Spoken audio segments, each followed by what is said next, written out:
Now for the third and final part of Chapter 8, as we looked at. We've already talked about work, force times distance. We looked at power, which is work divided by time. We've looked at potential energy, and we're going to focus only on the one part in these problems that you're going to have to do, which is gravitational potential energy, known as GPE, which is your mass times the acceleration due to gravity times your height or distance.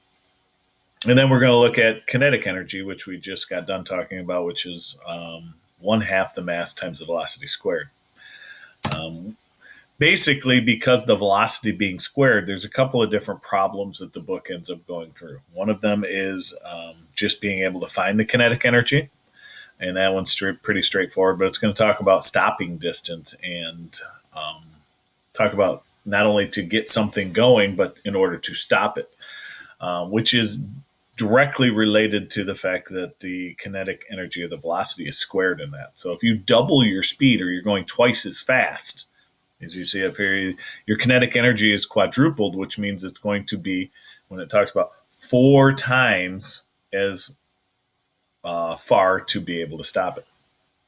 So if you're already moving something, if you're already going and we want to, a car needs to stop, is one of a lot of the examples they end up using in your problems. It's going to be like, okay, if I'm going twice as fast, it's going to take me 4 times the distance to be able to stop. If I'm going 3 times as fast, that would be 3 squared, which is 9 times as much to be able to stop it.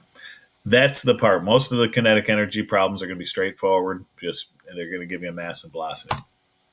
The last part of this section is how it's all intertwined. I know this is the part we kind of struggled with right at the end of kind of our time before we started our online learning.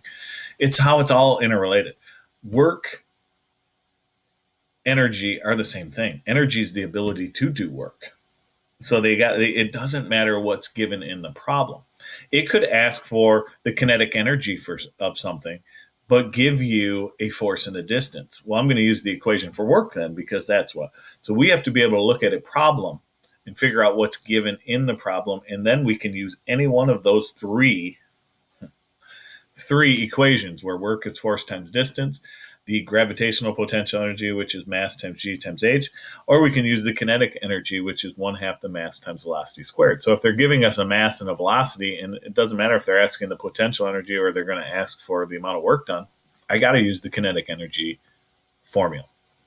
So they're all interchanged. Find out what's given in the problem, and then use it to let them equal to each other.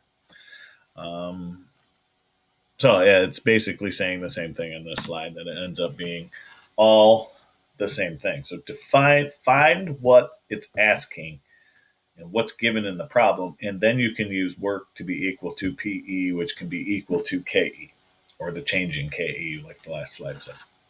All right, have the full amount of PowerPoint in the slide link, so don't forget to look at that. Look at any of the videos you need. Don't forget, if you have any questions, problems you couldn't figure out, email me is the best way, mark.boer@addisonschools.us, and you guys have a good day.